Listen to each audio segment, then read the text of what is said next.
You're listening to Art Affairs, episode 72. Today I'll be talking to Darren and Trisha of Giorgiko.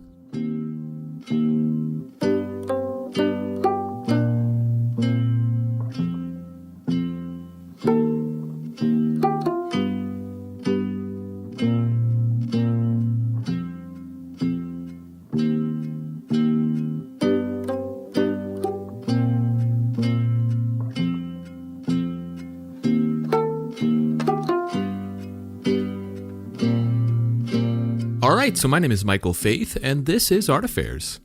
Art Affairs is my attempt at shining a spotlight on the many wonderful people that make up this amazing art community, featuring conversations with artists, gallerists, curators, telling their stories.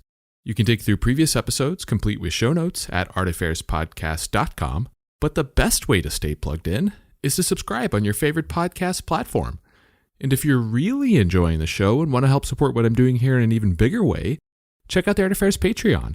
Not only does it give you an opportunity to help keep the show going, but there are several community-oriented benefits as well, like getting early access to episodes and suggesting questions for upcoming guests.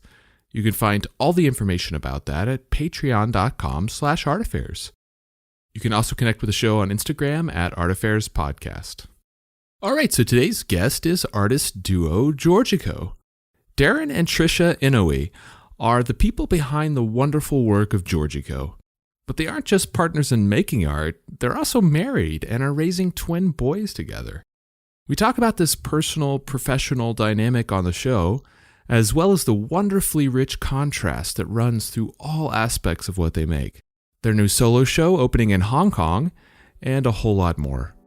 So I hope you enjoy my conversation with Trisha and Darren of Giorgiko.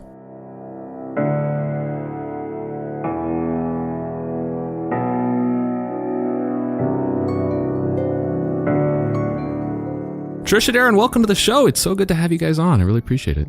Thanks for having us. Thank you so much for having us. All right. So this is actually, just for the listeners, this is actually the first time that I've had more than one person as a guest on the show. So I'm really grateful that you guys are willing to put up with my my logistical challenges of just figuring this all out. It's a learning experience for me, but I'm here for it. I really love your work. So I'm glad you all were willing to do it. Yeah. All right. So starting with your background, I know, Trisha, you were born in the San Francisco area, in the Bay Area. Were you in the city proper, or was it one of the surrounding, mini suburbs around San Francisco? So I was born in San Jose, but I lived my early years in San Francisco proper. So I stayed there up until third grade before I moved back to San Jose. And so after that, I lived in the San Jose, Cupertino, Campbell area up until high school. Okay, and from what I read, your parents were originally from Korea. So did you have family that still lived in Korea while you were growing up? But did you get much exposure to your Korean heritage? Most of my dad's family all lived in California, and most of my mom's family they are still in Korea.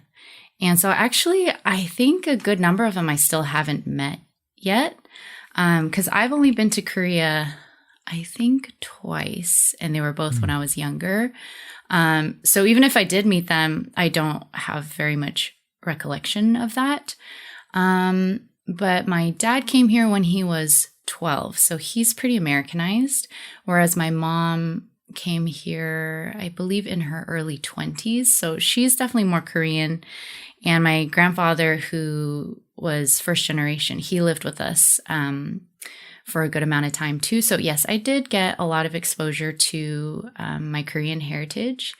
And of course, lots of mom's Korean cooking, which is, for sure, one of the more important things. It's a really good way to connect to my culture. No doubt. Do you cook Korean food yourself? Do you feel pretty confident in your Korean cooking skills? Nope.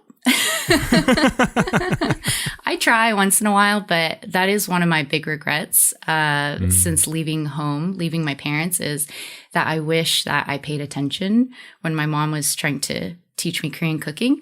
But she's one of those sensory, just eyeball it, use this much, a fingertip's worth of salt, which means nothing to me. I cannot quantify that. So it always just went over my head. Yeah, no doubt. And Darren, you grew up in LA, so definitely both Californians, and are fourth generation Japanese American, so definitely a bit more removed from, possibly your Japanese heritage. Do you feel that was the case, or did you still have a pretty strong connection to your Japanese background? Yeah, no, we were far removed on both sides of my family. I think I feel like my brother and sister's connection to our culture felt like it was very foreign and it was mysterious. So it's almost like we were kind of intrigued by, samurai and all these different ninjas and like the same type of stuff that any other American would probably be interested in if they thought about Japan, right? I was afraid of sushi as a kid growing up, stuff like that. So I didn't really fully understand, I guess, my Japanese heritage till I got older, like in high school. Started asking my grandparents, because they were here like during the war and stuff. So internment camp and all that stuff. So that experience, it's pretty unique to, I guess, the Japanese American experience. So definitely appreciated my culture a lot more as I got older. Mm-hmm. Did y'all have much exposure to the arts growing up? Is that something that you had around you? I think that it was my journey in discovering the arts was really out of I felt like necessity. I was bored in class and didn't really enjoy school, so I used it as an escape. And that was kind of my foray into it. I grew up in Orange County, so there wasn't a lot of art to be seen around me. So yeah, that was kind of, I guess, my initial exposure. What about you, Trisha? Yeah, I think when you ask like if we had exposure to the arts, that makes me think of like the fine arts or like museums, that kind of stuff. And I would say no, I didn't have that sort of exposure, not really. But for me, art was always an outlet, an expression, just something that I like to do for fun. And it was definitely something I was good at, honestly, as a kid. And so I just enjoyed the process. My mom put me in a lot of different like art classes, art studios to learn, but I was constantly in and out of those too. And I think it's because I didn't really enjoy my experience in those environments. And part of that is, I don't know, like I think the teachers tended to touch our artwork quite a lot. And that made me really unhappy. I felt like this is my artwork and they're not that I didn't want to learn from them, but it felt like more than learning. It felt like they were changing things that I wanted to do. And so that was frustrating to me.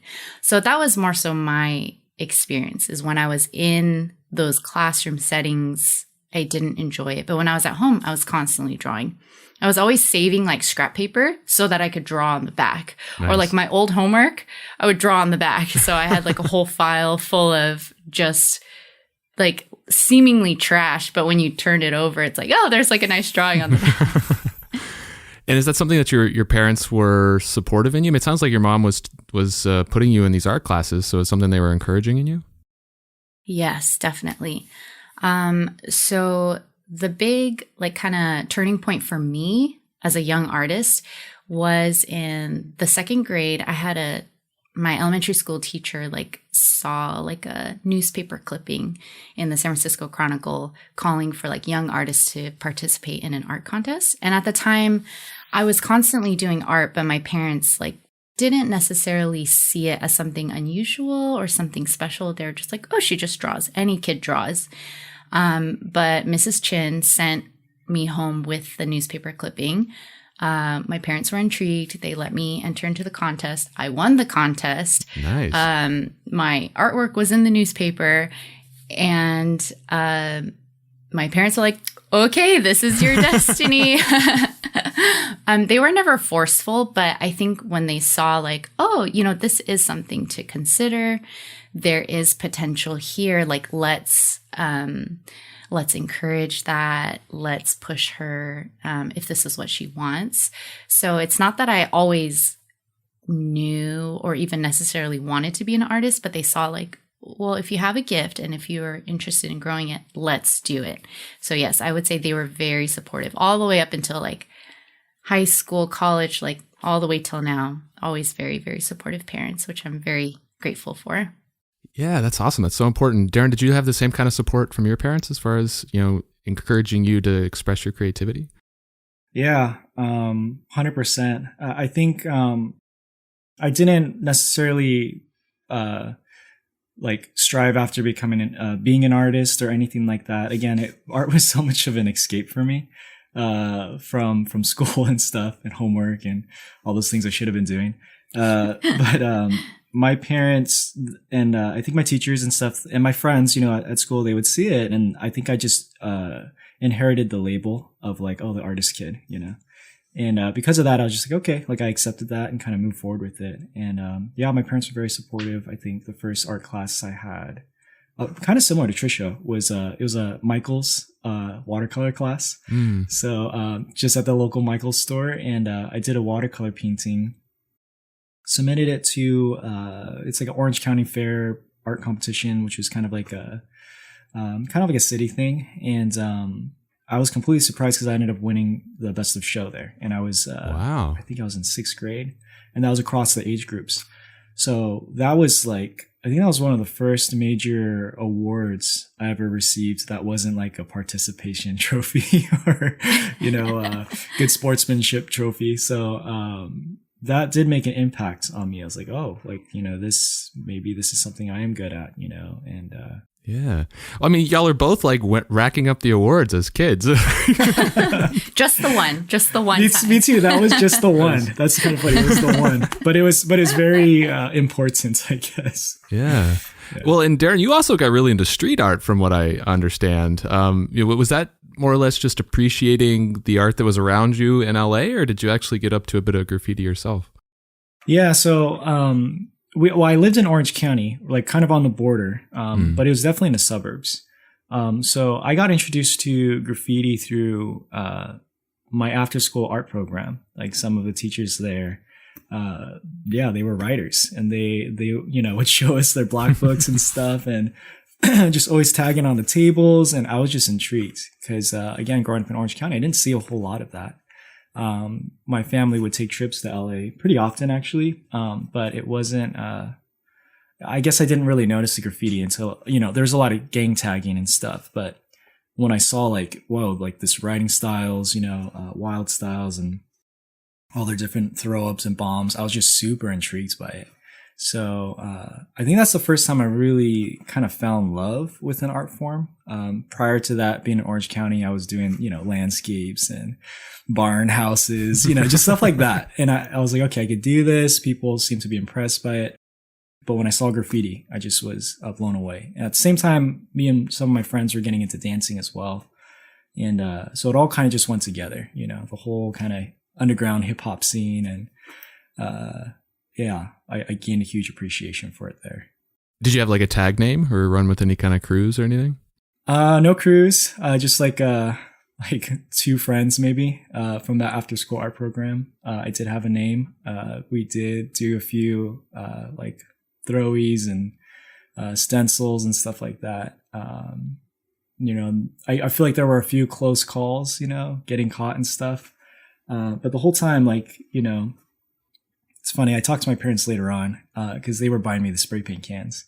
And I was like, did you have any idea that I was like doing stuff like this? And they're like, we had some idea because you kept on asking us to buy spray paint cans for school projects. None of those school projects would manifest into anything. Right. So, yeah, it was maybe for like a year or 2. And then once I got accepted to Art Center, I think I just, the fear of getting arrested, kind of grew. And I was like, oh, I don't know if I could be doing this. Yeah. And you mentioned dancing. So like you were doing like dance battles and stuff, weren't you?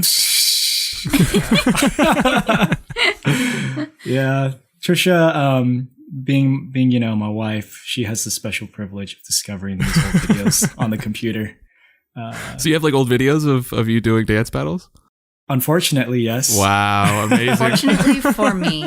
Fortunately for me. Yeah. Unfortunately for Darren. And those are always very special days when I'm just digging through the files and I find something really embarrassing and I just eat it up. I just love it.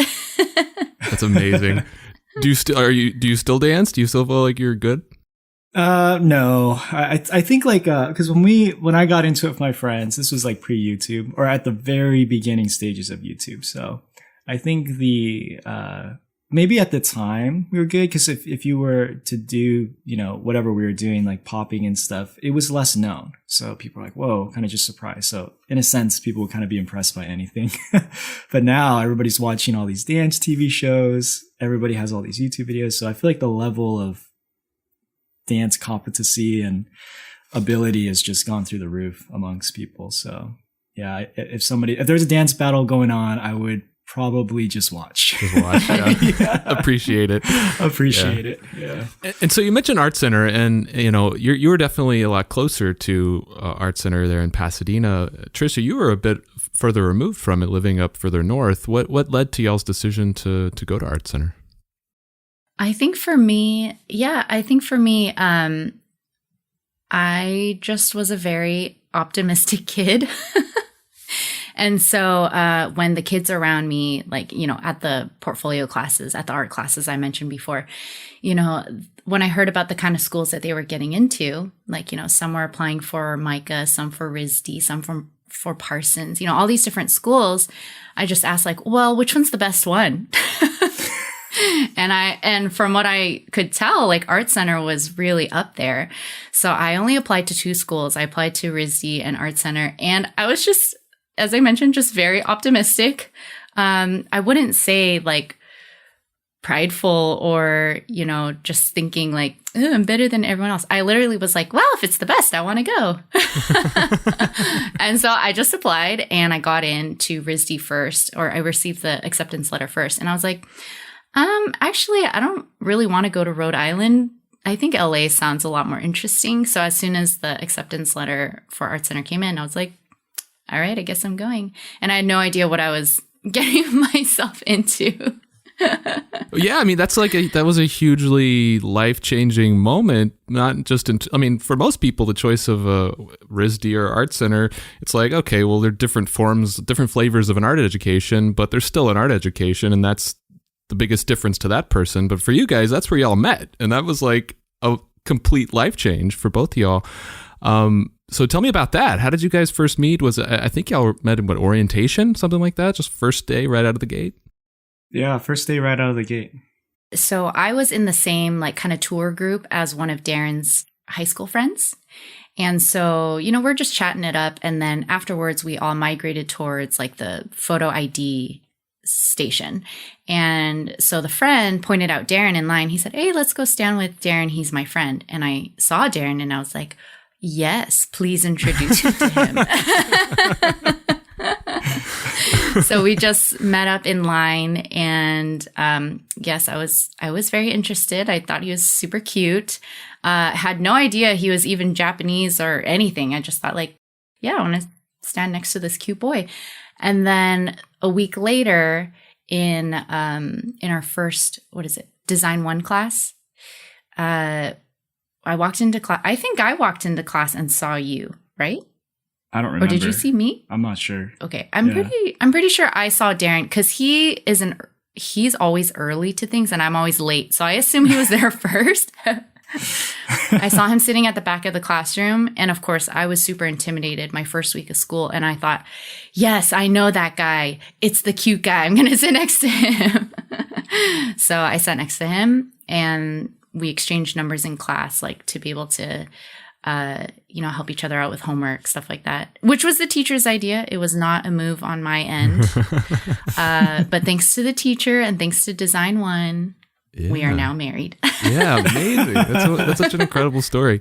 And I know that y'all both were focused on illustration. Was that y'all's original goal independently, or did y'all, as you started to get to know each other, decide, hey, well, I'm in illustration, you want to go in illustration too, and it was kind of a joint decision, or how did that play out? Well, we were friends, close friends for like 3 years at Art Center. At various points, like I felt like, well, Trisha actually went into the entertainment track for a season as well and took a break from school. So, illustration design, at least for me, it felt like the broadest education I could get at Art Center. You dabble in digital elements, you dabble with traditional elements and mediums. So I didn't really know what I wanted to do after school. So I thought that was going to give me the widest berth of options, And then for Trisha too, I think when she came back, she kind of chose illustration design as well because of that same reason. So it's kind of maybe our lack of knowing what to do after school that drove us into that department. Yeah. Well, and Trisha, didn't you get really into like doing children's books? I know that you had like an illustration class where you did a children's book. Was that something that you had considered as a possible career path? Yeah. So exactly like what Darren was saying, even coming into Art Center, I really wasn't sure because I just had so many different interests and like the future seemed so wide open with possibility. So going into school, I did wonder, like, do I want to do animation? Do I want to do children's books? Do I want to, make toys? I have no idea because everything just seemed so fun. But as Darren mentioned, I felt like illustration design did give me the most options. And children's book, it is something that still like is kind of not off the table in terms of my interests or, if opportunities came up, wow, that'd be amazing. But it's not something we're actively searching for right now. But yeah, that's actually kind of the birth story of the Giorgiko universe. It comes from this children's book that I wrote and illustrated in this one children's book illustration class at Art Center. I think it was 2012. But yeah, I just created this book that was, I would say it was definitely based on myself and the main character who we now know as Wonder, our main character of Giorgiko. She's like a representation of me in my childhood self.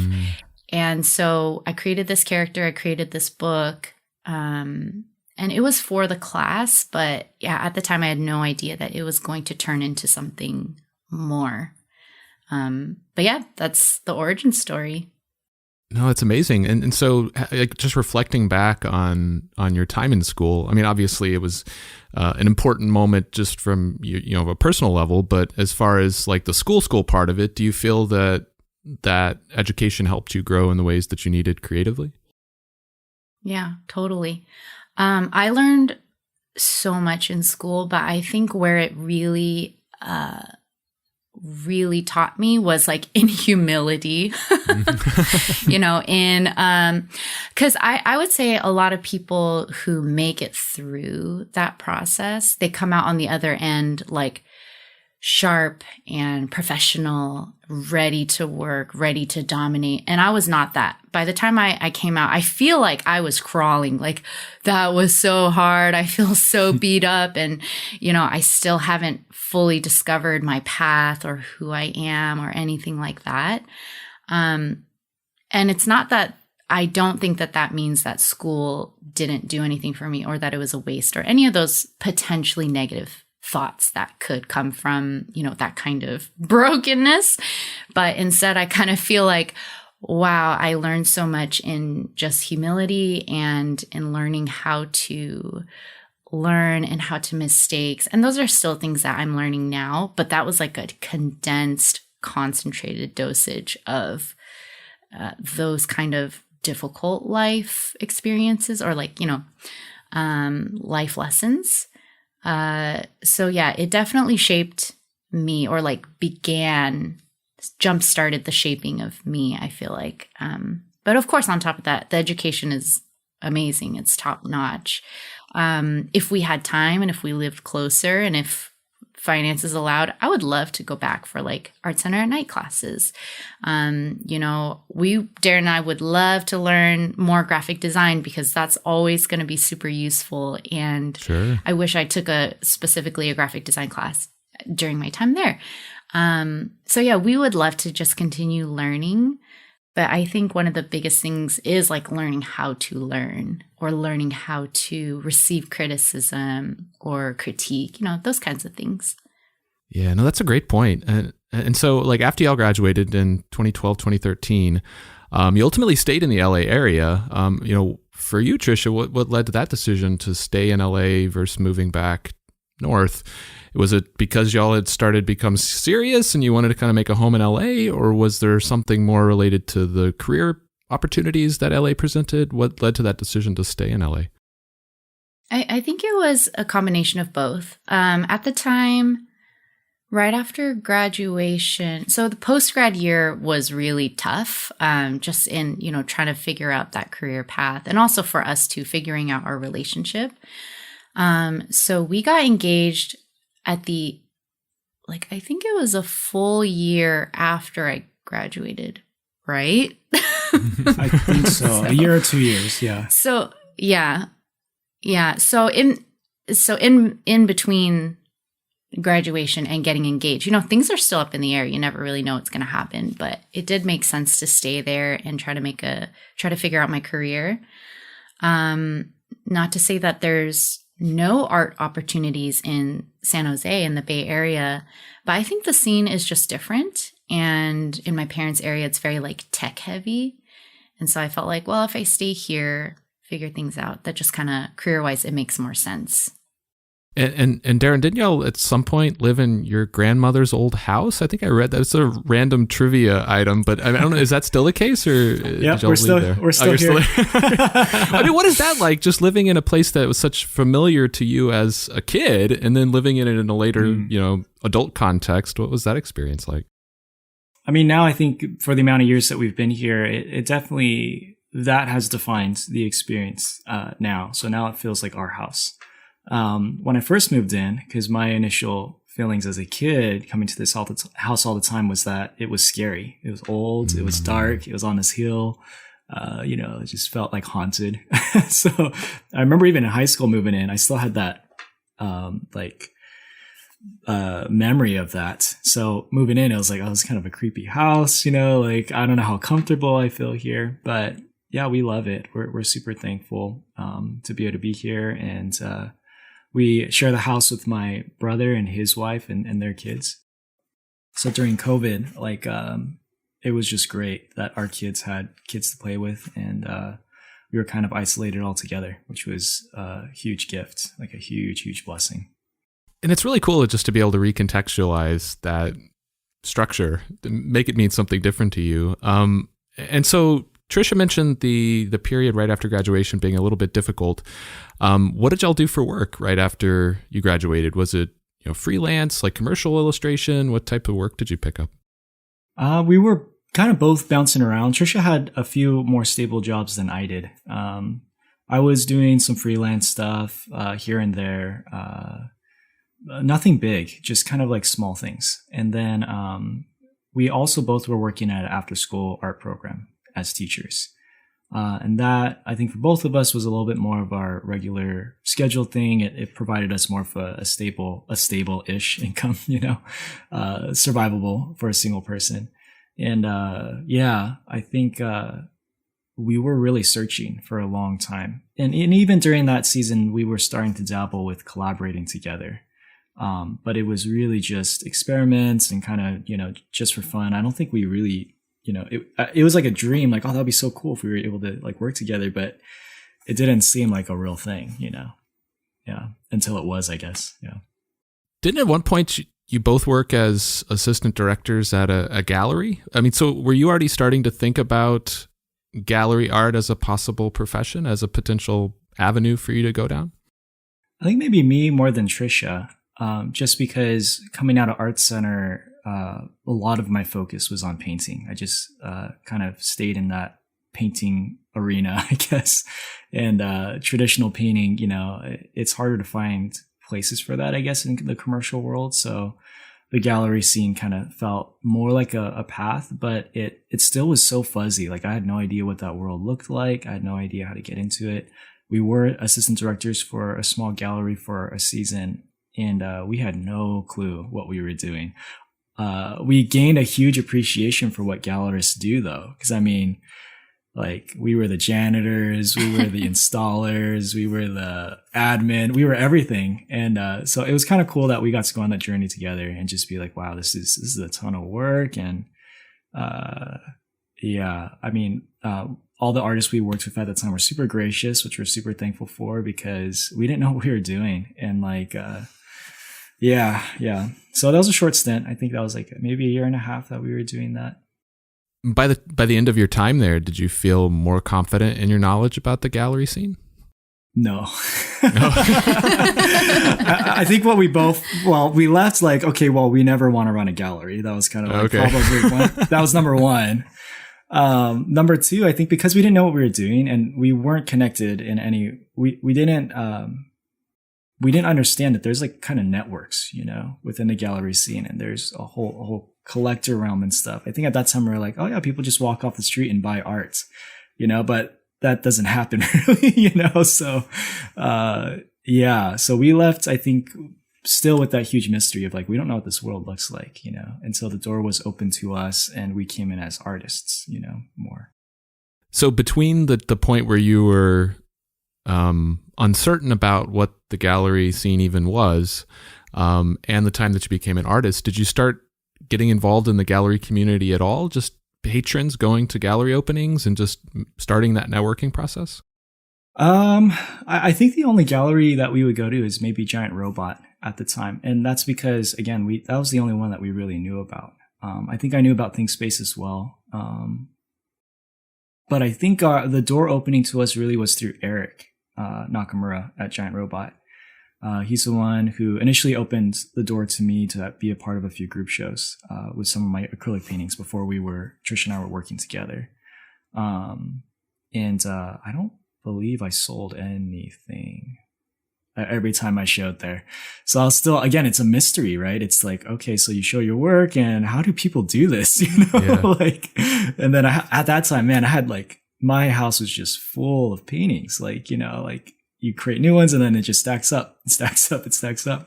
So when we actually did the Post-it show, which was the first show that we had tried to do something collaboratively together, you know, again, my experience was, I think I just accepted like, wow, it's really cool to show my work, but never expected anything to sell. So we went to the Post-it show. We had submitted, I think it was like 9 Post-its, Trisha. I thought it was 6. It might have been 6. So just 6 experimental Post-its where Trisha did a drawing and I painted it. And when we got there, we're searching the walls and we couldn't find them. So it's funny because my thought instantly wasn't, oh, they sold. It was, oh, Eric forgot to put them up or they got lost in the mail. And then we asked Eric, like, oh, you know, kind of like really timidly, like, oh no, like, I don't want to be like, hey, dude, like, you forgot to put our work up, right? So just like, oh, so I don't see our work, you know, like, I can't find it. Where is it? You know? And then he was just like, oh, they sold. And we're like, I was like blown away by that. Like, what? They sold? People actually like that? And then I think he invited us to the second drop, which is kind of like the show after the show where artists can create more. And those sold as well. And that was just, I think that was the first time Trish and I were like, oh, maybe there's something to this. Maybe there's something we could actually pursue, you know? And that first show where you kind of discovered this, the power of y'all's collaboration was back in, what, 2014? Is that original Post-it show? I think so, Trisha, right? Yeah. And so I've seen online just a bit of your work, Darren, before the form that your work took before you guys collaborated. But what was your work like, Trisha, before y'all joined forces? It was very, well, I would say the characters were not too different from what Giorgiko characters look like now. But I used to paint in gouache, and I would paint them just in flat colors, limited color palette. So I did do a few illustrations for like some small magazines in that style. But yeah, it's been a really long time. I don't even know if there's evidence of that anywhere on the internet anymore. Yeah, it was tough for me I couldn't find, I tried, but I didn't see anything. So that period between 2014 and when you kind of officially adopted the Giorgiko name in 2018, that 4-year period, was that you guys kind of exploring what the collaboration might look like and kind of gradually coming together, or was it more quick than that? And was it more of a conscious decision of, oh, let's do this and we just got to figure it out over the next couple years? I think it was a slow process. Like we continued to do the Post-it show annually. I think the first group show that we did was again with Giant Robot, and we had a handful of pieces. That was the largest body of work I think we had created, and the biggest. And at that time, big was like a 12 by 12 square, compared to the 3 by 3 inch, Post-it. Right. And yeah, it was a very we walked towards it for sure. And at that time, I think our main focus was actually running the art school that we had adopted, the same art school that we were teaching at. We ended up taking ownership of it. So the Giorgiko, like Giorgiko turning into Giorgiko, and then for it to become a full-time thing, I don't really think it was that wasn't really something we were aiming for. It was more so something that was kind of happening while we were focused on running the school. So it was it still is, I guess, a surprise to us that we're doing this full time. Yeah. So it almost like developed a life of its own outside of your, like you weren't even trying, and it just kind of developed and flourished. That's awesome. Mm-hmm. Yeah. And so was that difficult in any way, just giving up a bit of your own individual identity in favor of the larger brand? Was that something challenging to give up, or did you fully embrace it and be like, okay, cool, we're now a duo?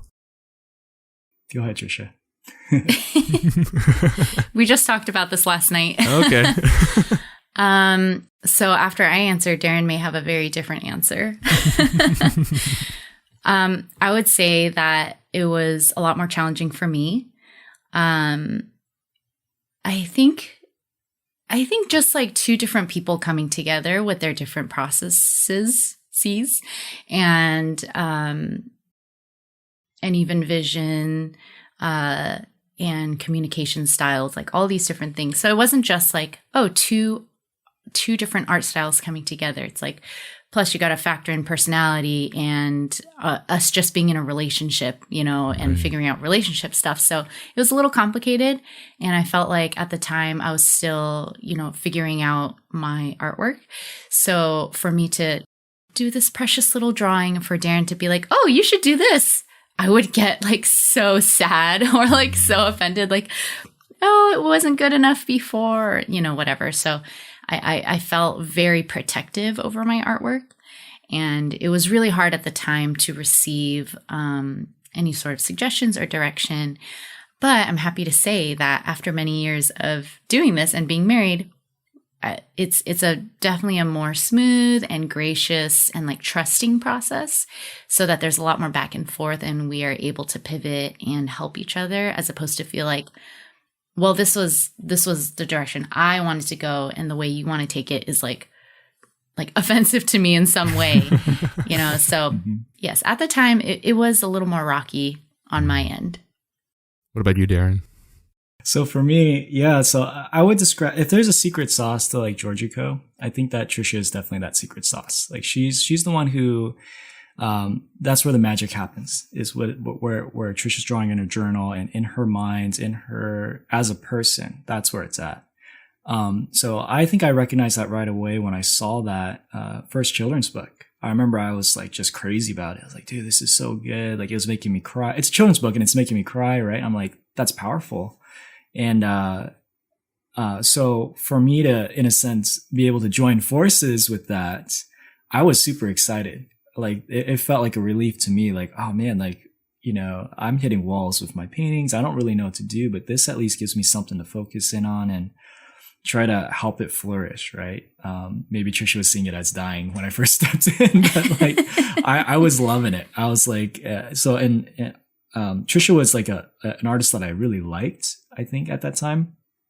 Subsequently now, I'd say she's like my favorite artist. So it's like, and that's come as I've been able to see her work, as I see, more of the heart behind what she's doing. I just, I love it. I love it so much. So it's been a joy for me. Trisha carrying me, carrying me on this journey, Yeah. You mentioned the challenge of the early part of y'all's collaboration being a bit challenging. I guess, has it been challenging as a whole, because you're so intertwined both personally and professionally. Has that been a challenge to kind of maintain a healthy, balanced relationship while also working together professionally? I think it feels just natural. I think because we've done so many things together. We've run a school together. We were those art directors that didn't know what we were doing together. There were a lot of things that we had to enter into with a lot of humility, in the sense that we didn't know what we were doing. So in that sense, neither one of us were the experts in anything that we ventured into. Even having kids, it's like we both had no clue what we were doing. So because of that, I think the ability to not just journey together, but actually have to lean on each other has been probably a more sharp experience. The art journey, us collaborating artistically, that was probably definitely the hardest one. Just because that's something that, we both were educated in it and stuff. So there was a lot more that we had to let go of. But everything else, every other aspect of it, I think our collaboration, at least for me, it's brought a lot of comfort. It's like I have somebody to do this with, and I'm not alone. And if we're going to fail, we're both going to fail together. It's that's been a gift. Yeah. Awesome. What about you, Trisha? Has that been challenging or about the same? Yeah, I would totally agree with Darren. And actually a question that we hear from a lot of people is like, how do you work with your spouse? Like, I could never work with them.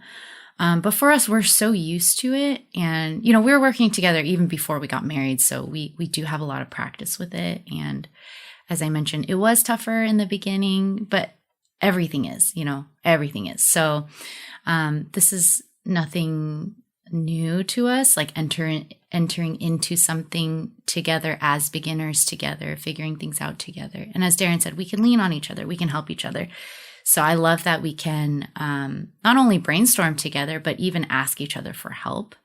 Like, Darren, can you help me with this perspective? Because I'm terrible at perspective, or Darren could say, hey, can you help me with this drawing? Because I can help him with that, or whatever, and so it's really, it's just really a comfort that we can do that together. And I would say that any conflict we have is just like normal, it's just a normal amount of just people working together, and that's fine. And so at the point where you decided to formalize this collaboration, what led to the decision of giving it its own moniker rather than it being Darren and Trisha? What led to the Giorgiko name, and what's the background of that name? I think definitely we actually made a conscious decision like that we were going to no longer pursue our own, artistic career, and that we were going to double down and invest into what we were doing collaboratively. And I think at that time already, the work was morphing into something that it was no longer just Trisha's drawings that I was painting. And in that sense, the drawings were becoming more and more influenced by the paintings, and the paintings were morphing farther away from what I would have done if I was just painting my own picture. So it really did become its own unique thing. And so we felt like it justified a new name, that it was kind of almost like outside of us. This is something that is solidifying. And so that's when we decided we needed something that was going to not feel like two separate artists that are working on one thing, but it's like two artists that are together and building something and discovering, in a sense, this universe together as well. And the Giorgiko name, is that, I think I've read it's maybe originally a mixing of your middle names, but then kind of developed its own meaning later on. Mm-hmm. Can you tell me a little bit about that? Yeah. So when we were trying to figure out, the new moniker, we were thinking, let's mix our names together. But Trisharon and Darisha was just not cutting it. Right. So we were messing around with some other stuff. And Darren's middle name is George. My middle name, my Korean name is Hongi. So we thought Georgie. Oh, that's kind of cute, especially for like a sort of children's book style that we were going for in the beginning. Georgie Company, Giorgiko. Oh, okay, that works.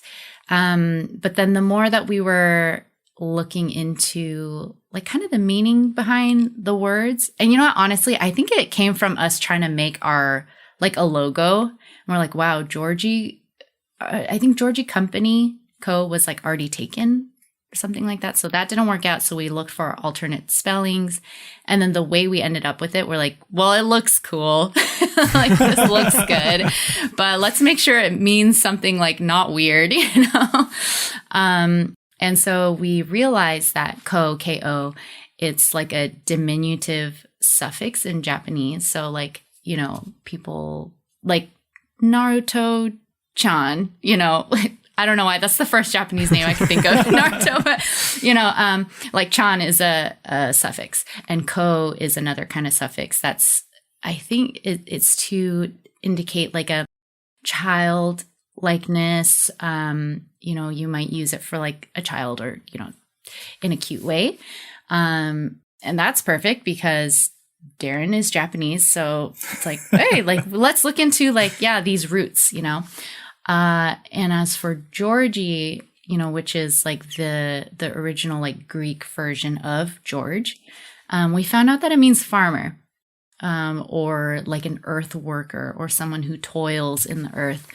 And so we just felt like, wow, that was kind of by chance. We weren't looking, or we weren't trying to create this meaning, but it really meshes well with, I think, kind of the themes we explore in our artwork of like, childlike characters who just struggle. They struggle in life. They struggle to find their way home. They are working hard, maybe not necessarily in like toiling in the dirt, but in the earth for sure, with like external and internal forces. So yeah, it was just like a perfect meaning, we felt like, to match what we're trying to convey through our artwork. Yeah, no, that's very serendipitous. I guess, looking at your CV, it looks like after that 2018 kind of formalization, you guys started showing, with several galleries. You did group shows. You did your first solo show in 2019, a year later. So how did you start broadening that network? You mentioned Eric and Giant Robot being sort of a gateway into some of that, but how did you start broadening those connections, meeting Andrew, and spreading your brand further? Yeah, I think that has been just we kind of just been riding. It feels like a wave where we haven't really initiated almost anything. I feel like all of the right doors at the right timing has opened, and in that sense, it's felt very like you're saying, serendipitous or divine. Like we feel just incredibly thankful because I think looking at where we're at now, we never thought that we would be at this place. And again, it wasn't really a goal. It was just something that was happening. So it just one thing led to the other. Like I think at that first group show, all the work ended up selling out, which again was a huge surprise. And come to find that some of those buyers, had connections in the industry, introduced us to different people, and one relationship led to the other. And that's how we got introduced to Andrew. Like Andrew, I think, reached out to us shortly after that. And it's just been one thing after the other, and it's felt like just so much at the perfect timing. Like it always kind of feels maybe like too much for us to handle because it feels like we haven't quite, I don't know what the right word is, but kind of like plateaued. Every year it feels like it's something new and challenging, a larger gallery space, a different project that we've never worked in. So this whole journey has felt consistently new, where Trish and I are feeling, kind of, it's fresh, it's like, we still don't know what normal is, I guess, in that sense. It's just like, okay, like, we just keep going and just see where this ends up.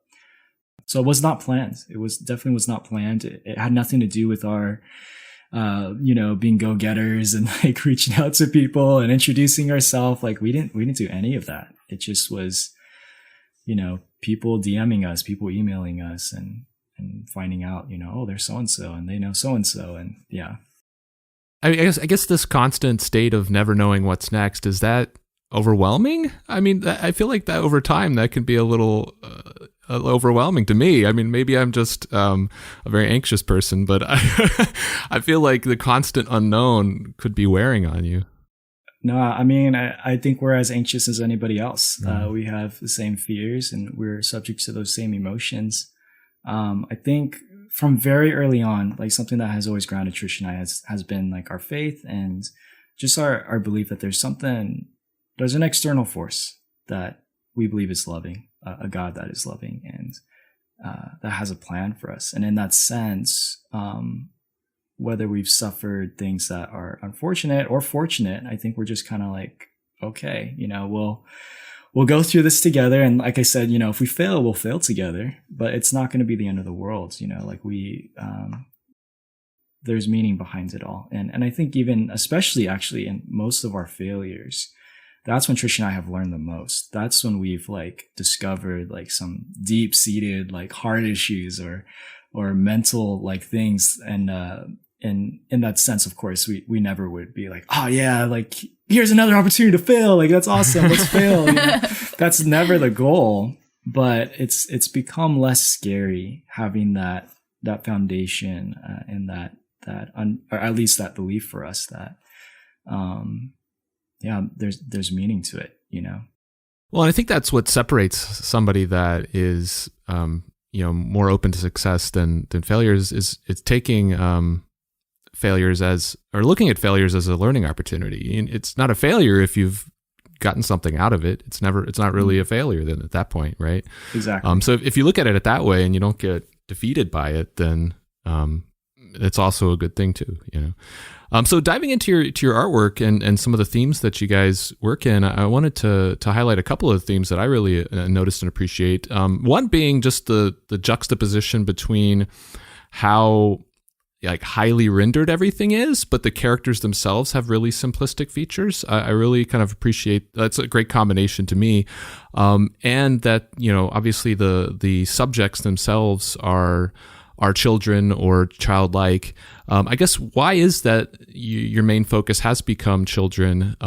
Is it some way of retaining innocence? Like what's the choice or what motivated that choice to have that be your primary focus?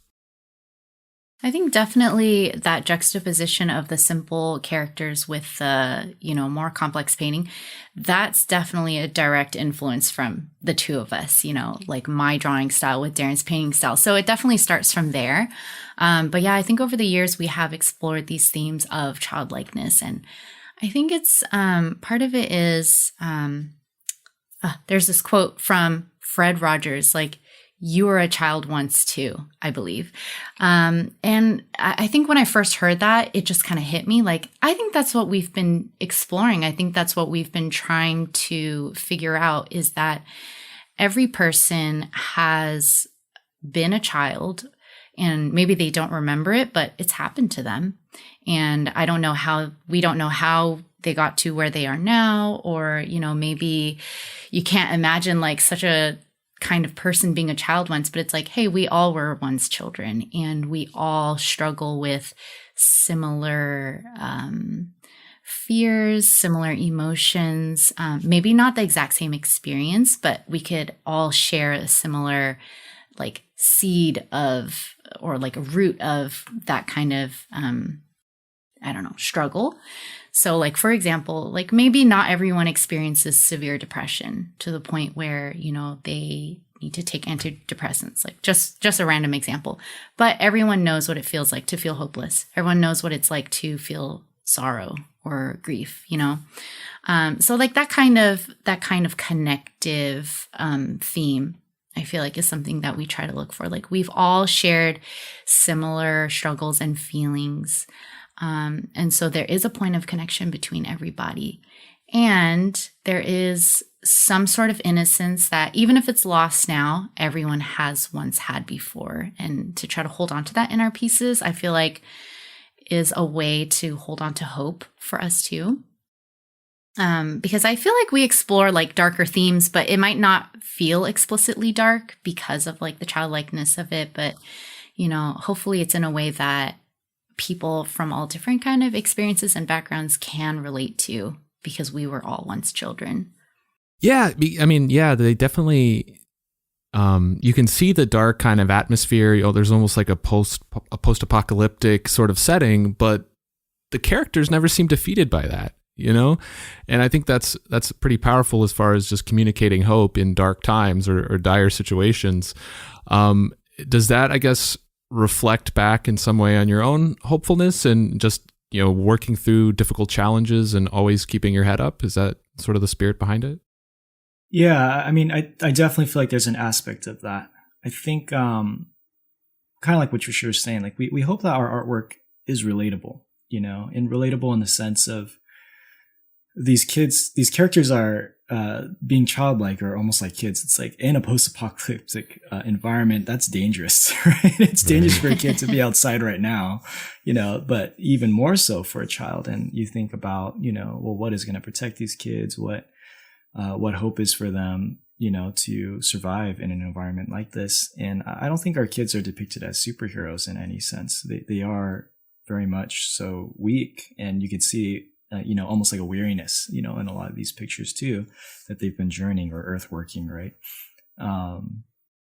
I think in general, Trisha and I, we're not pessimistic, but we're not fully optimistic either. Like, I think we understand that life holds so many experiences, and often I think are the most common one that we all experience is tragedy. It's not necessarily those joyous moments that ring loudest in our minds. A lot of times it's the traumas and it's the difficulty.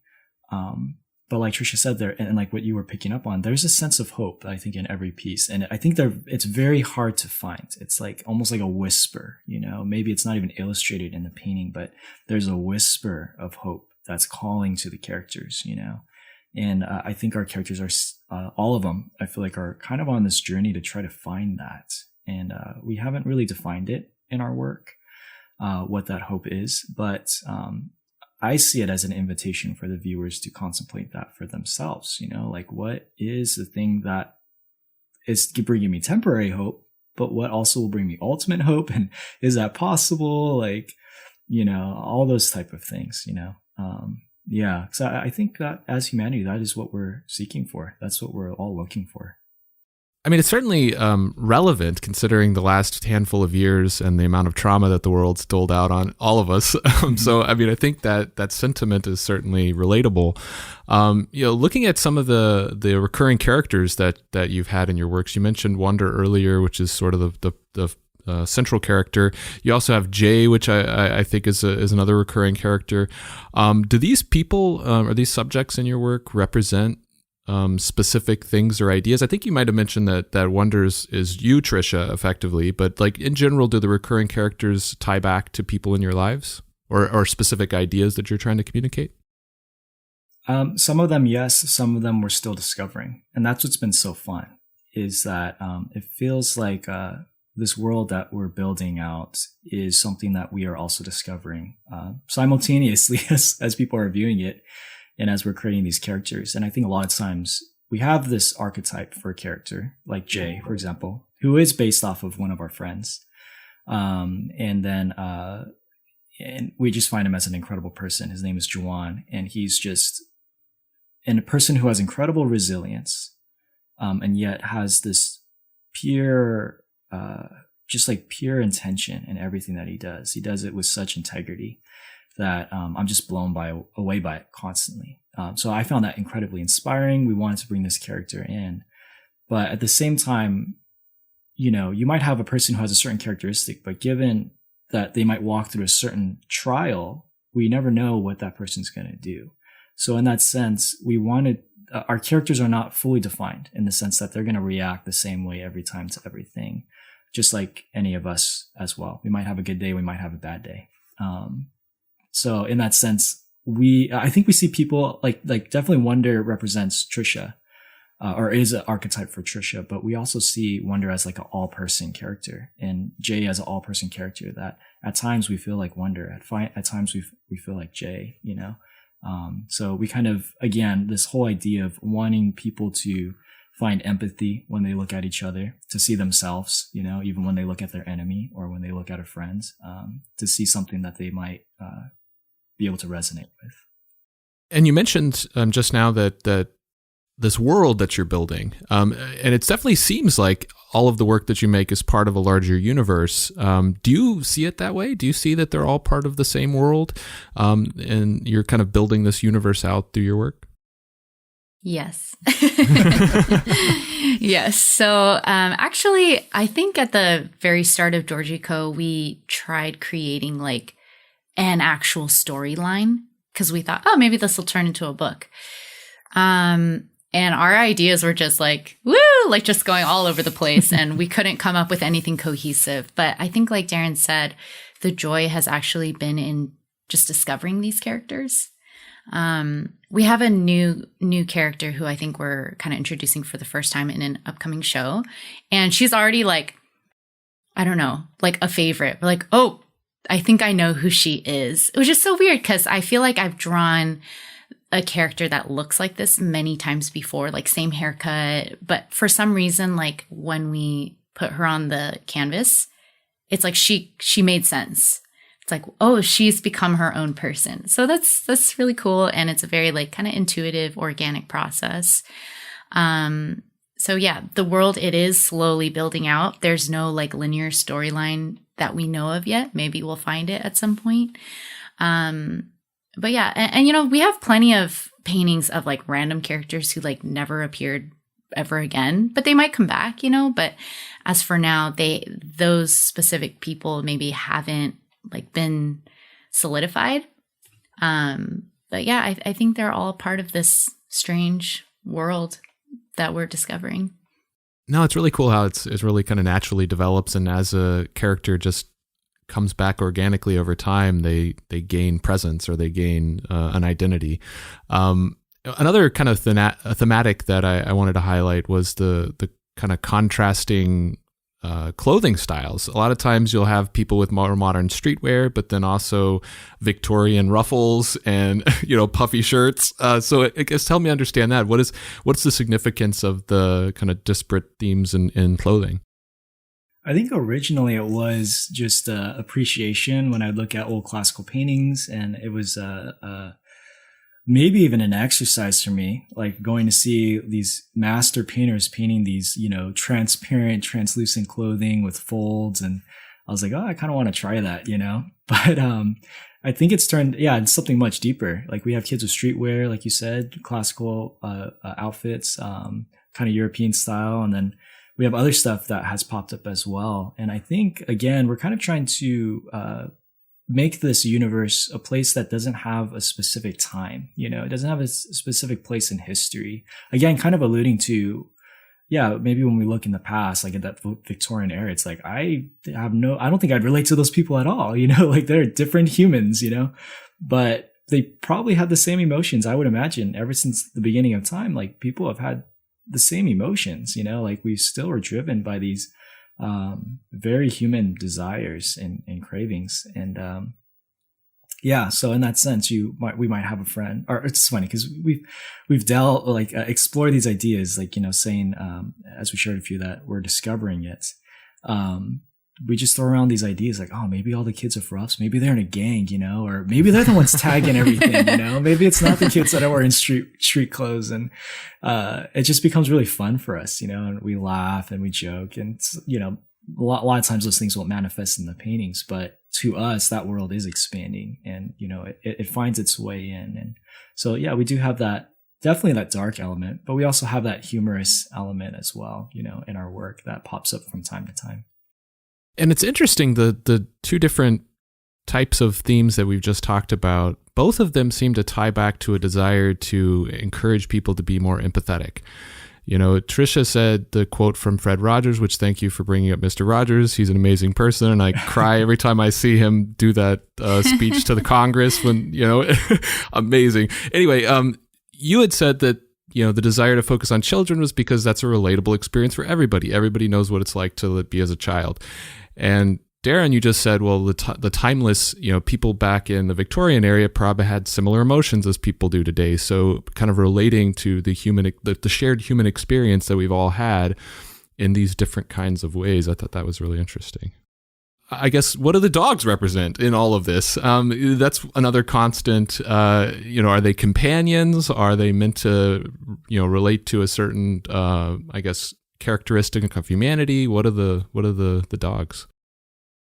So we see them as basically symbolizing humans, kind of the good sides and the not so good sides. So they're just like just the basic carnal side of people, and so that's why in some paintings they can be seen as a companion, as a pet, as an accessory, just as something kind of harmless.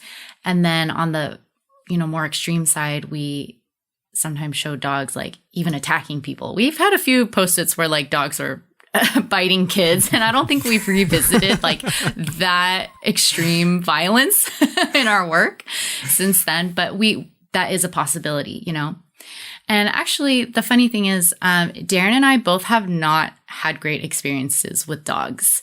I wouldn't say that we dislike dogs, like, period, but we've both had not great experiences. And so we're just very keenly aware of, like, a dog is an animal. It can, if you train it well, like, it can be so sweet. It can be a wonderful companion. But if it taps into its animalistic side, like, it can bite you, it can rip your face off, like, that's just the reality of it, honestly. So I think when we are creating these dogs, we do have a lot of fun with the dog character. Like, sometimes they're just straight up goofy. And it's a way for us to just express our weird sense of humor and our weird world that expands in weird ways.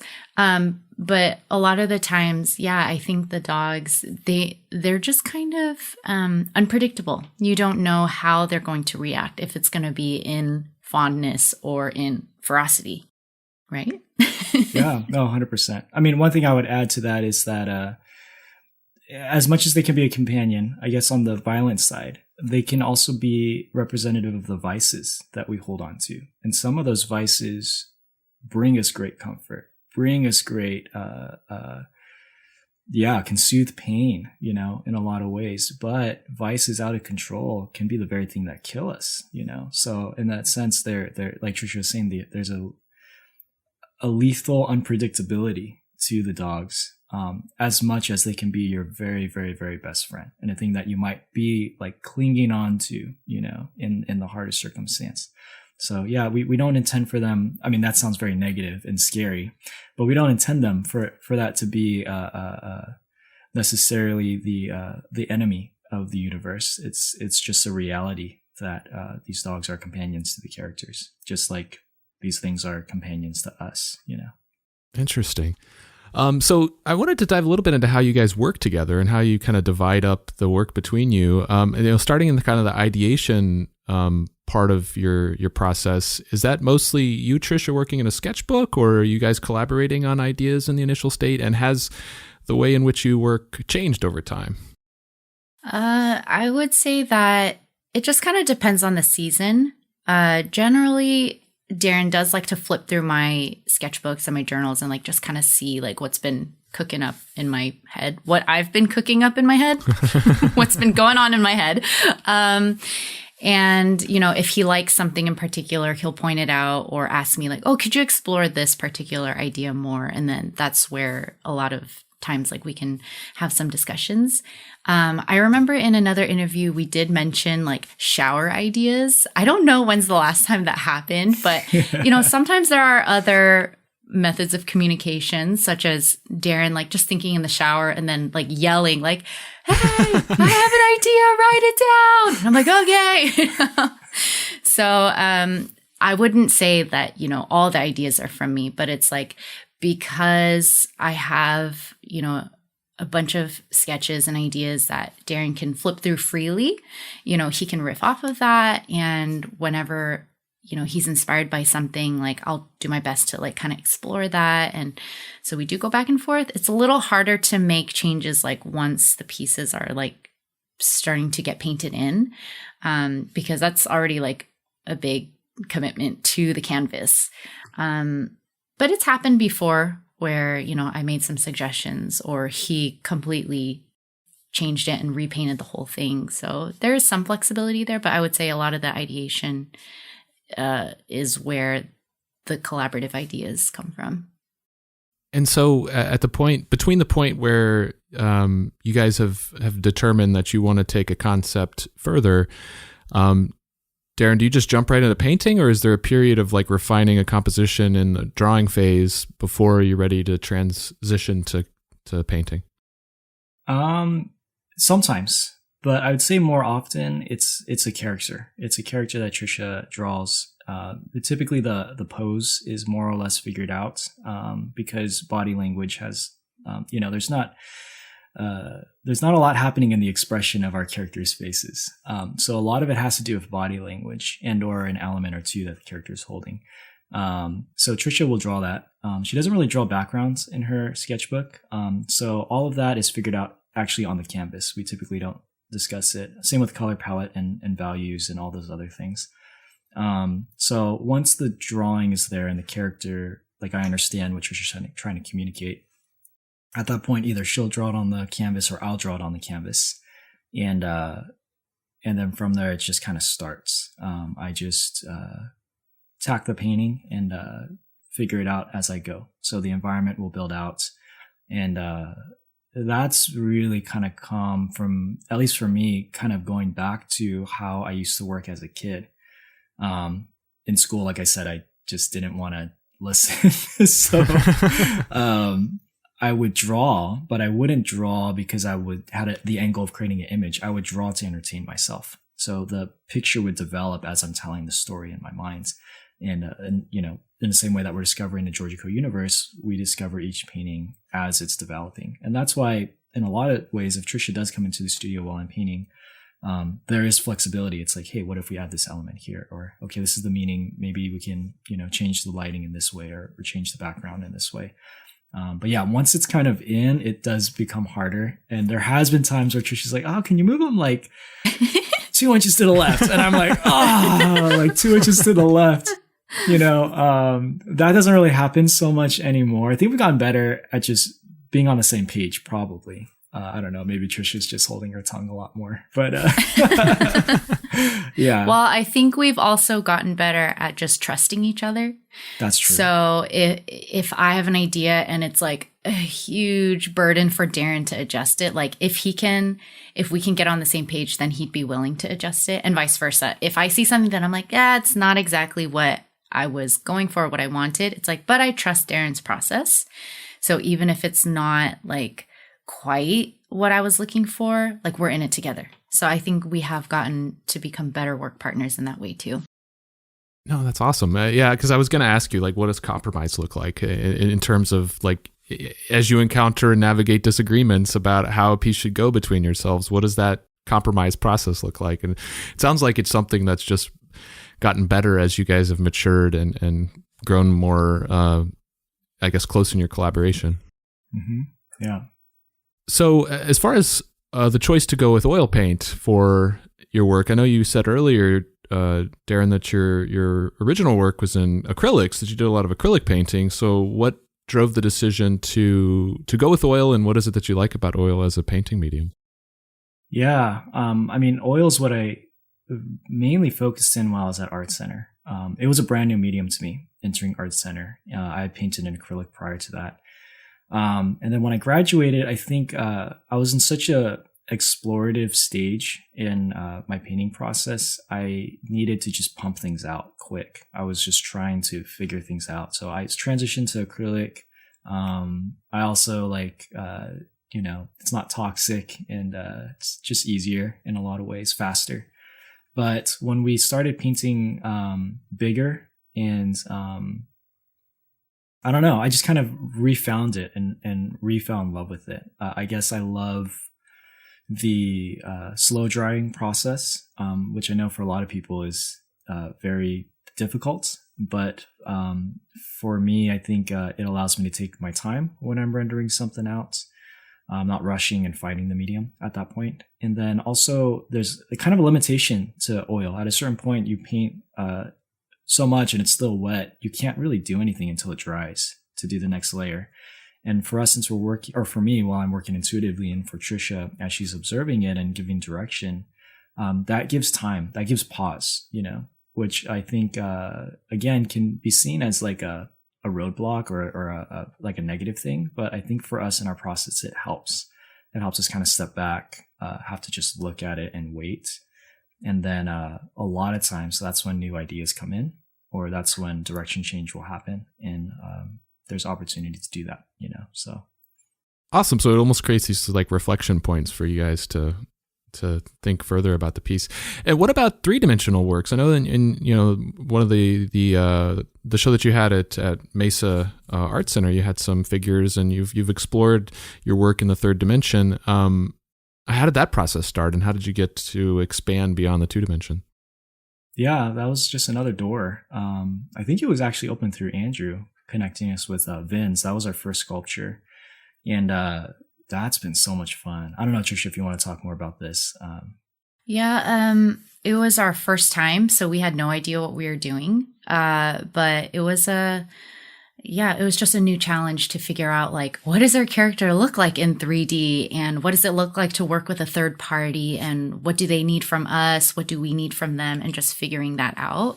It was just a whole new learning curve. But the end product was wonderful. Like, we just love the sculpture that came out of it, Dear Wonder. Like, every time I look at it, I just smile, which sounds funny because it's like our own product, but it's like, I just love how it turned out. And it so perfectly, I feel like, encapsulates the feeling we want with our character, Wonder, like just a sense of like, preciousness and sweetness and hopefulness, all these different things. And just seeing it in the flesh is just really amazing. So yeah, it's like I said, it was a learning curve. So I'm sure that with each project, like, hopefully we'll just continue to get better and better at figuring these things out. But the end result is just awesome. So cool. How involved were you with the sculpting process? So with Vince, we sent sketches, and their team was so amazing. Like, right from the get-go, they sent us 3D modeling just pictures, and we're like, oh my gosh, like, that's crazy. I don't know how you got that from this rough sketch that I gave them. I did give them like a turnaround, but we were just immediately blown away. So of course the first rendition of it is like not exact, but it was very close. So just from there, we gave like some direction, just some tweaks, and just asked them, and then they would make the changes. They would send us more renditions, and then after a while we just settled on like, this is it, this is the one. And then we also have to talk about like the material and the size, just those different things, just communication. And then they sent us the prototype, and then we were just amazed, totally amazed. That's awesome. Are there other mediums that you guys would like to explore someday that you haven't had an opportunity to try? Yeah, I mean, we're dabbling in a lot, I think, this year, because we have a few more sculpture projects that are in the works.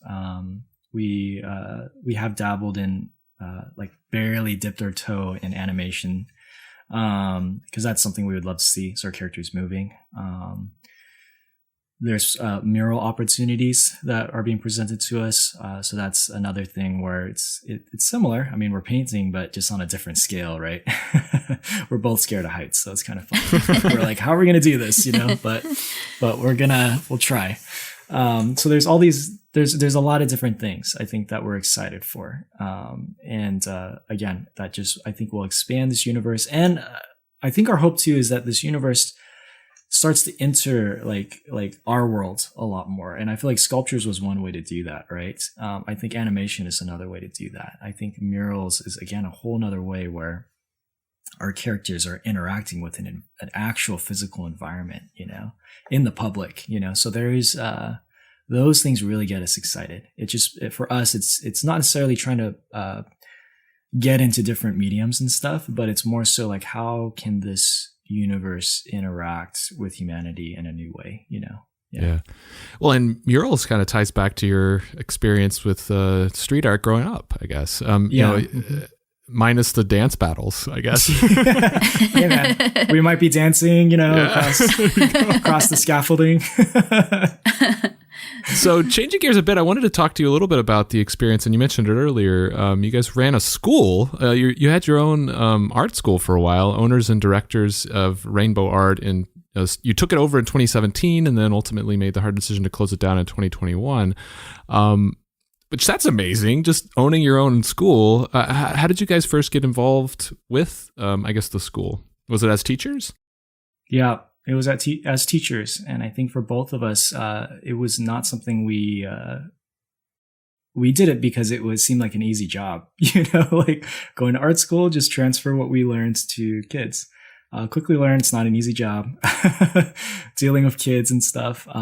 But we learned a lot through it. And I think because both Trish and I were willing to learn, the director of the school and the owner at the time, who had initially hired us when she was retiring, because she had run that school for 15, 16 years, like faithfully, and like became a huge impact in that community. She felt like she can trust us with it. So she kind of handed the business off to us. And that was a hard decision for us. That was a really hard decision because sure, we had grown as teachers, but owners and like students, right? It was like I mentioned before, I think our faith played a huge role in it. And we just felt like as we prayed through it, we just kind of felt like we felt like there was something good about it, And so we, again, took a swing at it and did it full time and grew the school. By the time before COVID, before the lockdown happened, we're servicing over like 100 families a week. Wow. And the school is expanding. 2020 was actually, the beginning of 2020 was the first year we were in the black for our business. So we actually had made money and we were starting to save and invest and like, okay, we're going to expand the school. Like it was our thing, 100% was our thing.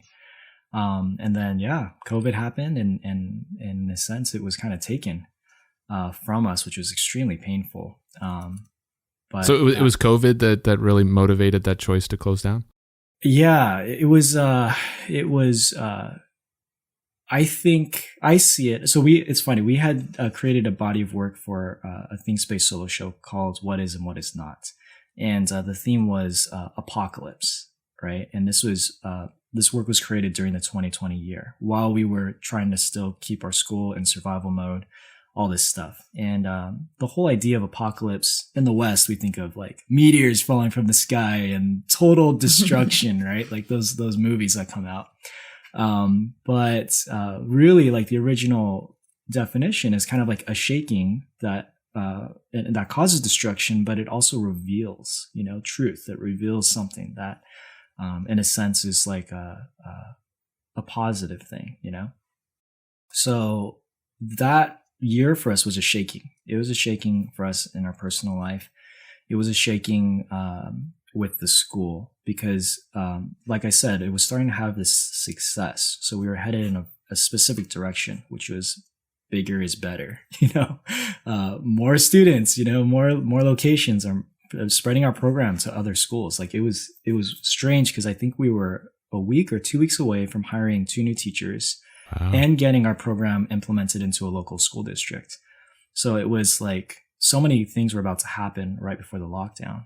And then it happens, we try to make this transition to online and it just doesn't work. Like the parents, nobody knowing how long it's going to last, they just didn't want their kids to be on another screen for an extra couple hours. They're already doing that for school. So we didn't retain a lot of our students. They're just like, oh, just, hold on till things reopen. We ended up just running out of money. That was kind of the reality of it. And we can no longer, we lasted for around 6 months and then we literally cleaned out our bank account, just trying to keep the school afloat. And at that point, we just started talking. We're like, maybe we can't do this, or maybe this is like the closing of the season. And I think the thing that brought us comfort to actually finally pull that trigger, we were kind of just praying. And I had this picture in my head of like a tree that had been like cut down to the stump. Like, it looked dead, but it just cut down to the stump. And the word that came to my mind was like pruning, like the idea that, when something is pruned, like the gardener who's pruning it doesn't have an intention of killing the plant. It's actually to cut it down so it grows and bears better fruit in the next season. But for the time, it's like you cut away all the branches and everything, right? So that in my mind was like, I felt like we just got pruned. It's like down to the very core of like, why are we even doing this? Like what is the purpose of this? And it came back down to like, to be able to share, this gift that we've been given through art, with people. And I think that when both of us felt that, we were like, the school was just a branch. It was a manifestation of this. but maybe that branch is being cut off right now. But the heart of why we're doing what we're doing is still there.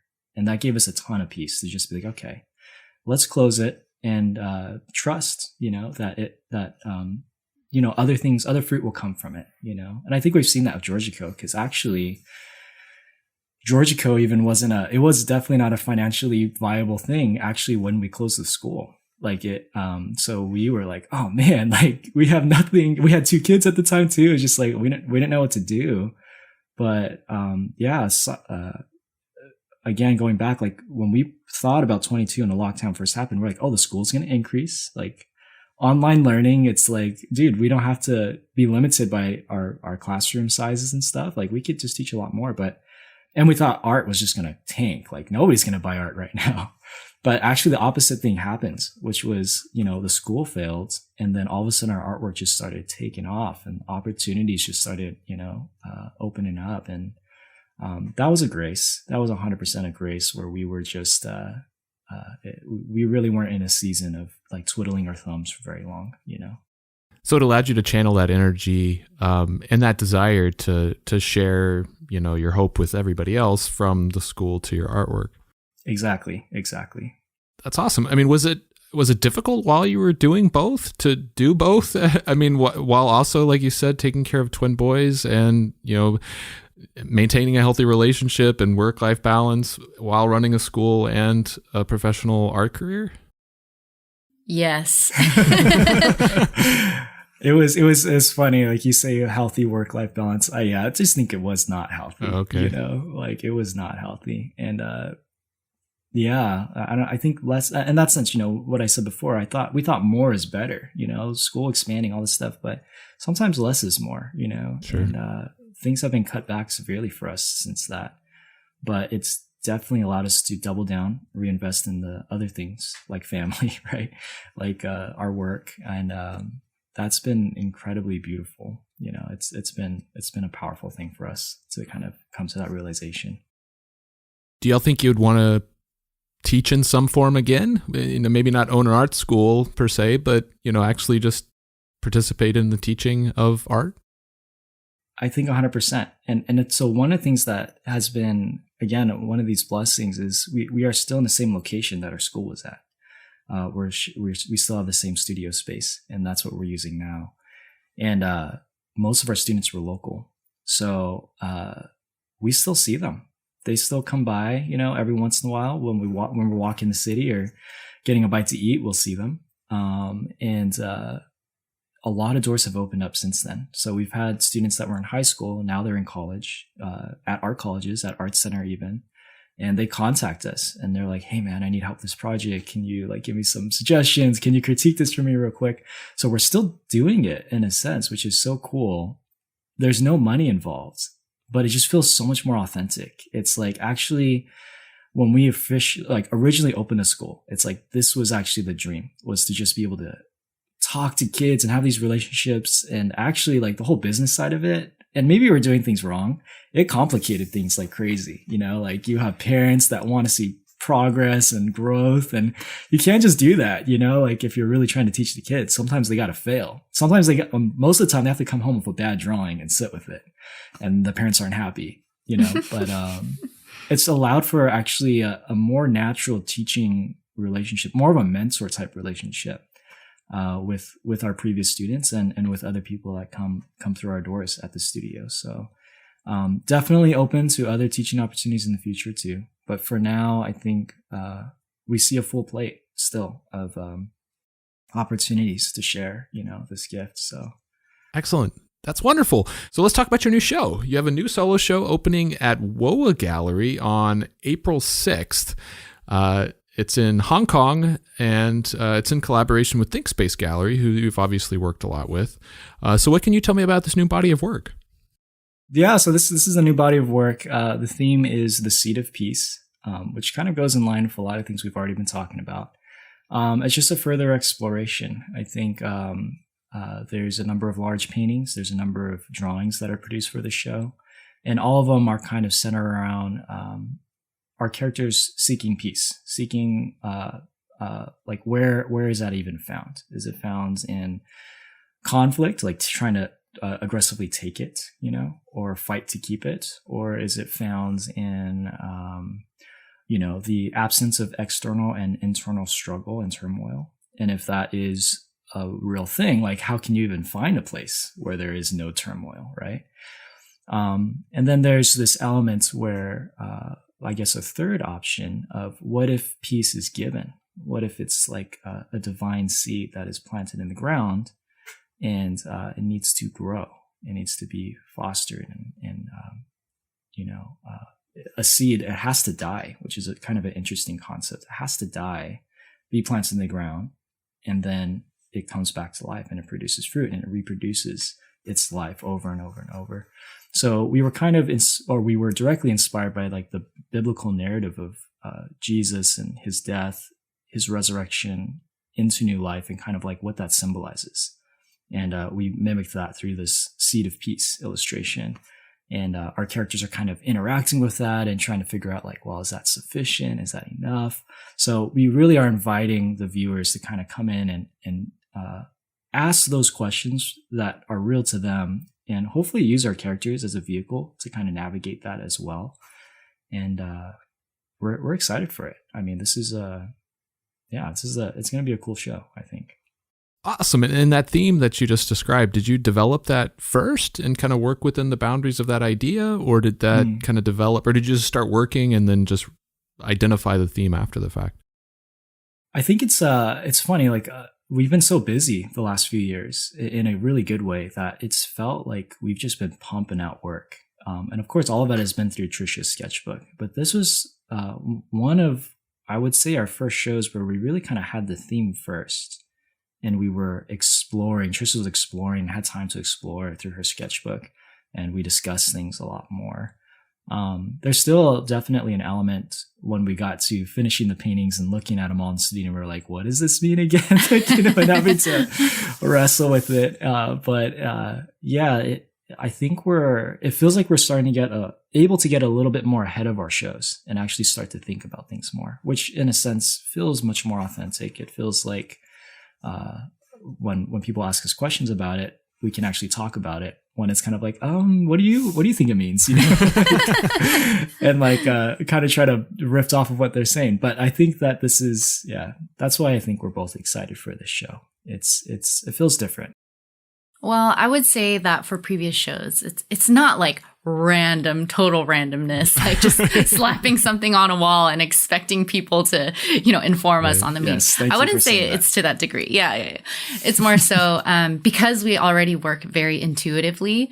It's like, we can kind of feel towards something. It's like, I feel like it's pulling in this direction, and I feel like we're expanding in this direction. But we can't quite put it into words until we see the full body work. And then from there, it's like, we can put together a statement. Like now we fully see like the dots connecting, But in this case, like Darren said, from the get-go, because we started thinking about this last year, we just thought, let's work towards this. Let's specifically build towards this. So it is also a new experience for us to work so purposefully, but I think there's still that element of that intuition and reacting and just pivoting. So I would say it's still like how we tend to work, but sort of in a less precarious way this time, maybe. Sure. Yes, very much so. Do you think the upfront kind of sketching out of the idea first and this change in the way that you work is maybe a product of the pruning that we talked about earlier, just having more time to focus your energy on this? Totally. Yeah. Totally. Yeah.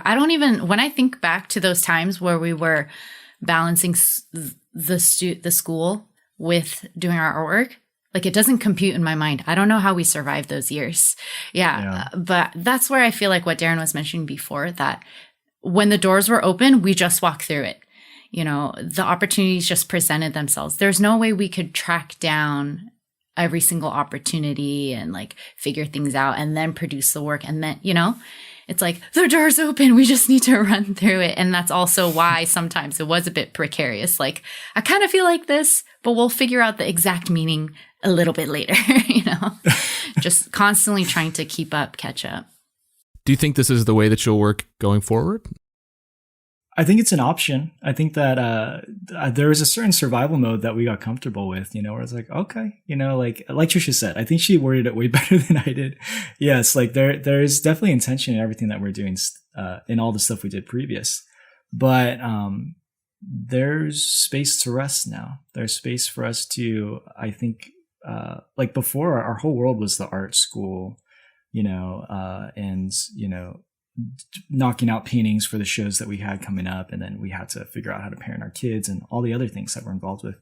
Now there's just so much more where we're, hanging out with people that we love and supporting people that we love. And in that sense, I think it's only going to make our artwork richer in the sense that we're going to have a more human connection. We have more human connections now. So that I don't know. I'm curious to see how that inspires our work moving forward. That, hopefully it brings us closer to people, we'll work closer to people. Excellent. Is there a piece in this new show that challenged you maybe more than some of the other pieces? I would say, not technically, but on a mental side, yes. Trisha had alluded to this new character that is being introduced, and maybe a divisive character a little bit. A character that has a little bit of edge to it. And the character's name is Judith. And the way we see her is a character who has internal struggle. Like she has this internal struggle where she doesn't do what she wants to do. So in one of our paintings, she is giving like a pinky promise with one hand, and behind her back, she's crossing her fingers, knowing that she's going to break her promise. And when I painted that and when Trisha drew it, I was like, oh man, like there's something about this that is scary, because it's like, that's me, it's like, I say what I believe. I do believe what I believe, but I also break my promises and contradict myself endlessly in life, So it's easy to paint that person as the bad guy, It's like, oh, that's the bad person. Don't be that person. But I feel like both Trish and I are in love with this character, because we're like, no, this is like kind of real. This is kind of all of us. And in that sense, maybe it is a bad guy, but it's like, but then I'm the bad guy. It's like, we're all the bad guy. Well, it kind of goes back to what you all were saying earlier about these characters may not be different people, but just different aspects of our individual characters. Mm-hmm, mm-hmm. How many pieces are there going to be in the show? Has that been decided yet? We're looking at around 20. There's, I think 9, correct me if I'm wrong, Trisha, 9 paintings of various size. And then we're looking at 11 drawings. There's also going to be, at least planned right now, there's going to be a screen print release that Trisha really worked on really hard the last few weeks. So yeah, it's a good body of work. We're excited for it. Mm-hmm. Are you going to be able to make it out to Hong Kong for the opening? That is the plan. We're still trying to figure that out logistically. We might even bring our kids, which is kind of exciting, because we haven't done that in the past.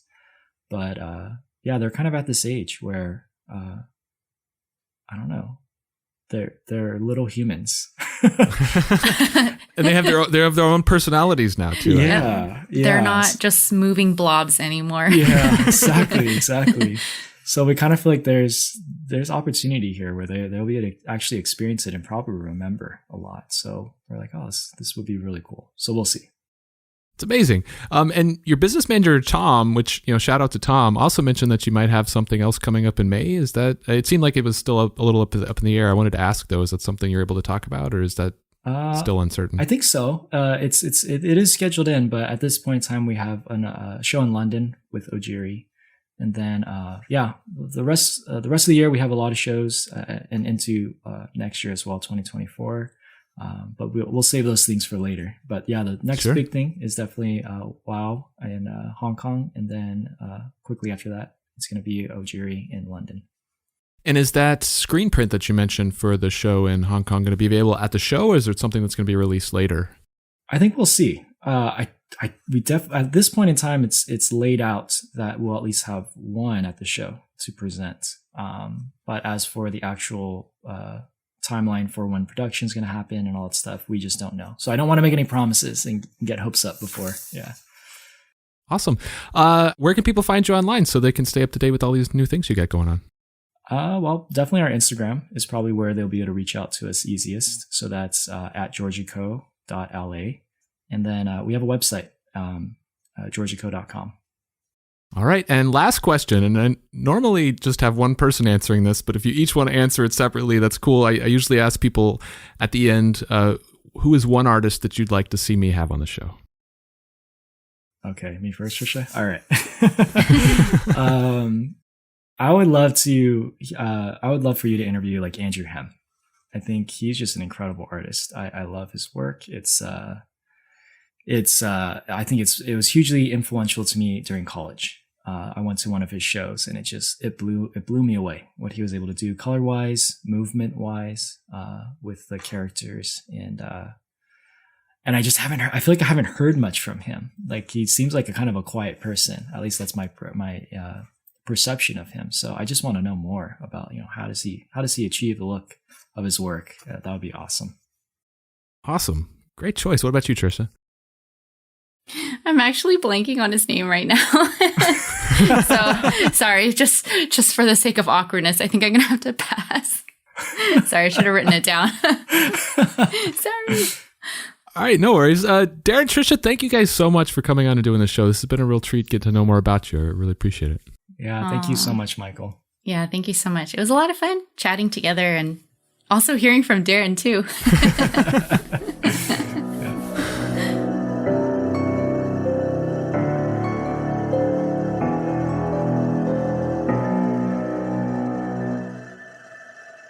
So that's it for this episode of Art Affairs.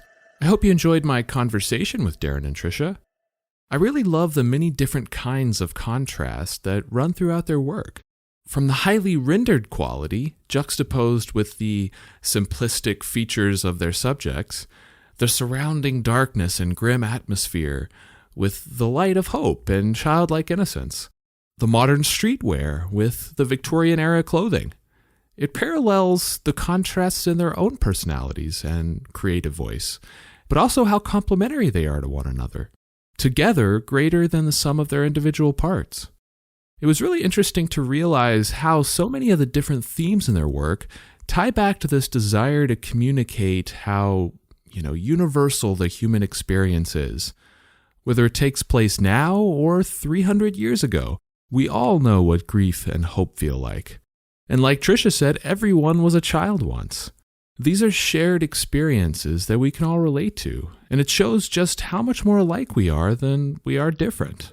And that, on its own, encourages people to, lead with empathy and compassion. It sounds like they've been really busy lately. They have this brand new solo show coming up in a couple weeks in Hong Kong. The Seed of Peace will be at WOA Gallery on April 6th, and will feature as many as 20 pieces consisting of paintings and drawings. And of course, that one new character that may seem devious on the surface, but is kind of a little bit part of all of us, really. And then in May, they'll have even more work debuting at Ojiri Gallery in London. So be sure to follow their Instagram to stay up to date with all they have going on. Or even better, subscribe to the newsletter on their website and you'll be sure to get everything.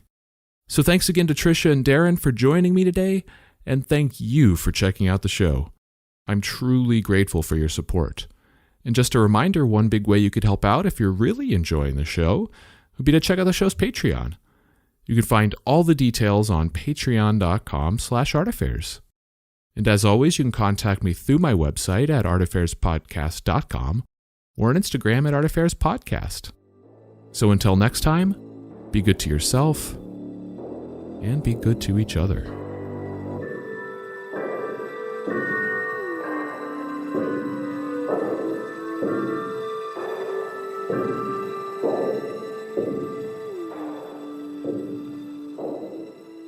I'm very much concerned, as I know you are, about what's being delivered to our children in this country.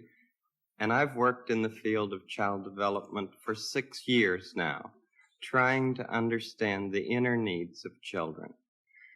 We deal with such things as the inner drama of childhood. We don't have to bop somebody over the head to make him to make drama on the screen. we deal with such things as getting a haircut, or the feelings about brothers and sisters, and the kind of anger that arises in simple family situations. And we speak to it constructively. How long a program is it? It's a half hour every day. Most channels schedule it in the noontime as well as in the evening.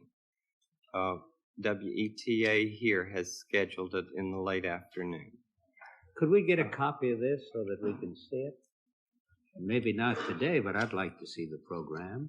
I'd like very much for you I'd like to see the program itself, or any one of them, you see.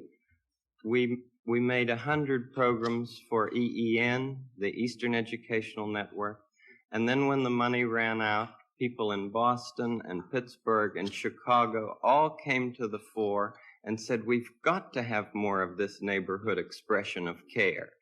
And this is what I give.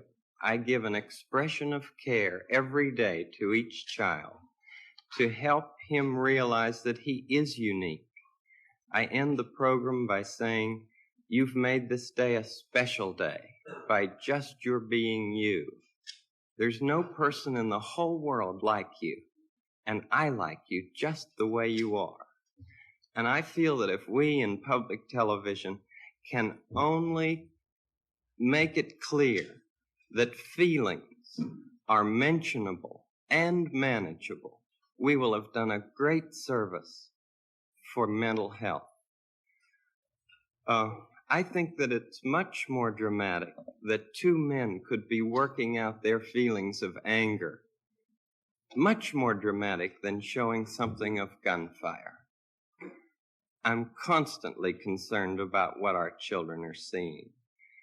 And for 15 years, I have tried in this country and Canada to present what I feel is a meaningful expression of care. Do you narrate it? I'm the host, yes. And I do all the puppets, and I write all the music, and I write all the scripts. Well, I'm supposed to be a pretty tough guy, and this is the first time I've had goosebumps for the last 2 days. Well, I'm grateful not only for your goosebumps, but for your interest in our kind of communication. Could I tell you the words of one of the songs which I feel is very important? Yes. This has to do with that good feeling of control, which I feel that children need to know is there. And it starts out, what do you do with the mad that you feel? And that first line came straight from a child. I work with children, doing puppets in very personal communication with small groups.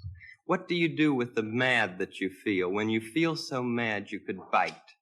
When the whole wide world seems oh so wrong, and nothing you do seems very right.